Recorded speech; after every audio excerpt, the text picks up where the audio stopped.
50 Cent's Ferraris, they were rented. Robbie Williams' castle home, it belonged to someone else.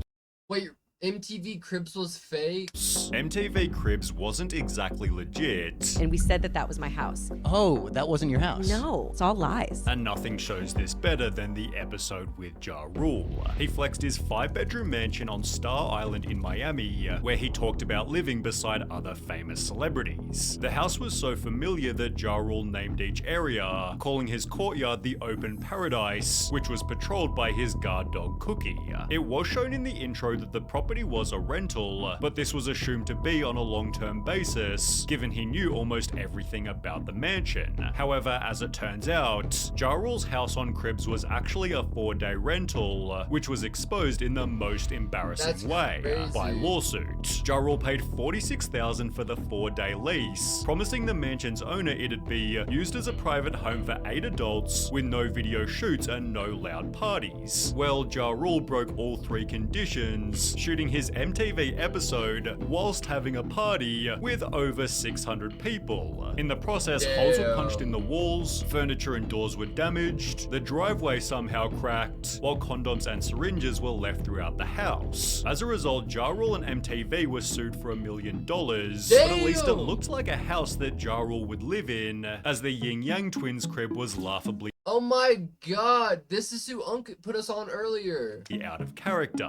The Atlanta gangster rapping duo opened the door revealing the most suburban house, filled with fish tanks, sailing boats, and sea-related artwork. We waving like the sea. We decorated this ourselves now. That mansion was definitely decorated by some old white people, not the Yin Yang twins. This is clearly just a random old white guy's house that likes to fish and likes boats. They'd even argue over where they bought appliances and had to improvise names for each of the fish. You can tell the Yin Yang twins have never been in that house. It seemed they at least owned the vehicles at the end, as the cars displayed by Bow Wow were rented for the show. He was just 18 years old during his first Cribs appearance, but despite having starred in some high-profile movies, it seemed unrealistic that he could afford a 6-bedroom mansion and a fleet of luxury cars. With his name airbrushed above his bed, it seemed as though Bow Wow at least owned the house, although the luxury vehicles were a little more suspicious, because 2 years later he'd go on the show again, during which a viewer made an observation.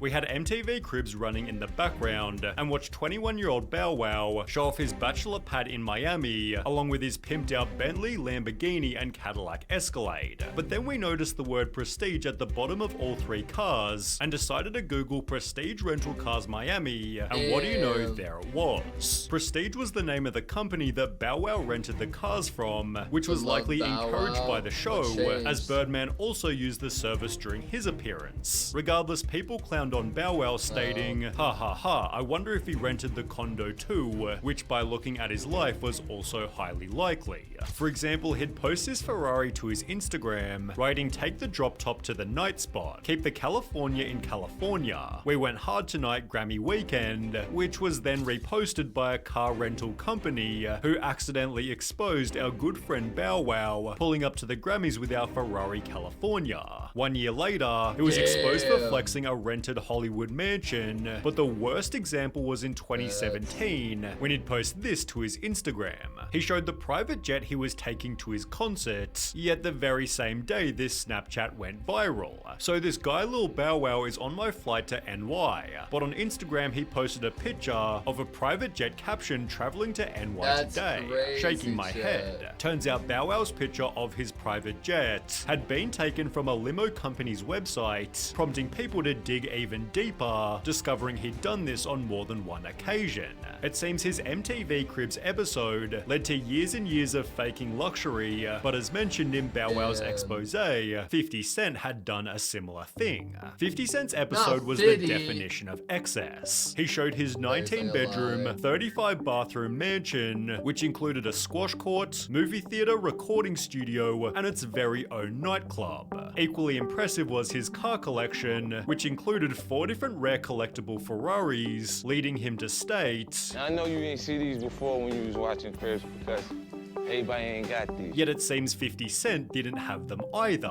Each Ferrari had little Awesome numbers on their party with. windshields, leading to a forum post reading, if you notice the small white numbers in the top left-hand corner of the windshields on the F50 and Enzo, those are the numbers of the cars that were in the Hartford Concorso parade, which was confirmed when the user posted these photos. Another forum member added, it's pretty obvious that they aren't his, because it's a known fact that there's only one yellow Enzo in CT, which was owned by a pretty well-known hedge fund manager. Well, someone else then officially confirmed. The Ferraris are unfortunately not 50 cents. He invited my friend over to his house for this, and my friend let him use his cars for the episode, and they were filming some music videos that day as well. The Enzo F50 and 599 all belong to one owner. When Damn, 50 who the Cent fuck later is filed that? for bankruptcy, he'd admit the cars were Wow, rented. wow, He'd instead pay off debts by selling his mansion, therefore joining the likes of JoJo, who admitted to doing MTV Cribs while she was actually homeless. JoJo showed MTV through her Cape Cod vacation home, where she supposedly loved spending her summers. It was therefore a little weird that she'd invite her extended family, but she'd reveal the reason for this exactly 10 years later.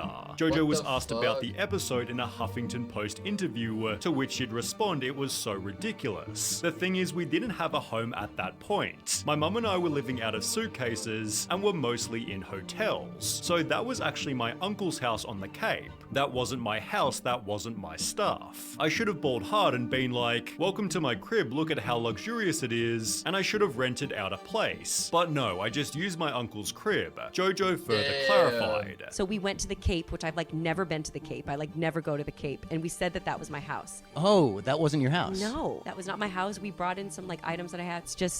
It's all lies. Should also answer the question, Why even fuck bother is doing JoJo? the episode then? For the exposure. Oh, okay. but no episode was faker than the one by Robbie Williams. He showed MTV his massive British castle, talking about the spots where he'd been snapped by paparazzi.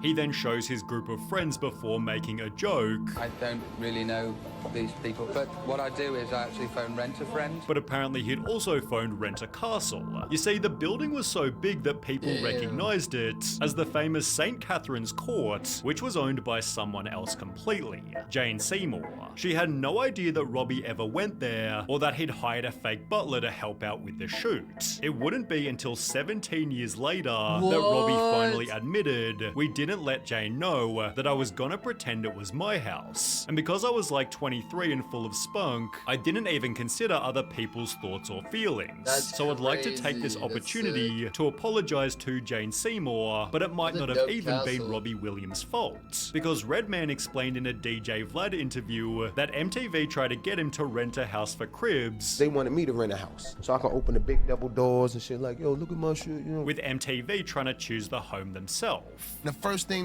they said was, all right, we got a couple of houses picked out for you. And I was like, oh, okay. Well, Redman simply refused, And I said, you know what? No, I don't want to rent a house. I want y'all to come to my house. accidentally making the show's most relatable episode. He brought MTV Cribs to his 2-bedroom apartment, where he ironed his shirts on the floor and flexed his frozen fish fillets. Redman's recording studio was just a messy bedroom, whilst the rest of his house was in such disarray, you could barely notice his cousin sleeping on the ground.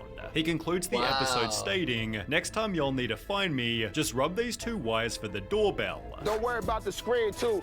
You know it's still good. The realest episode of MTV Cribs. That's Redman crazy. didn't fake it like other celebrities.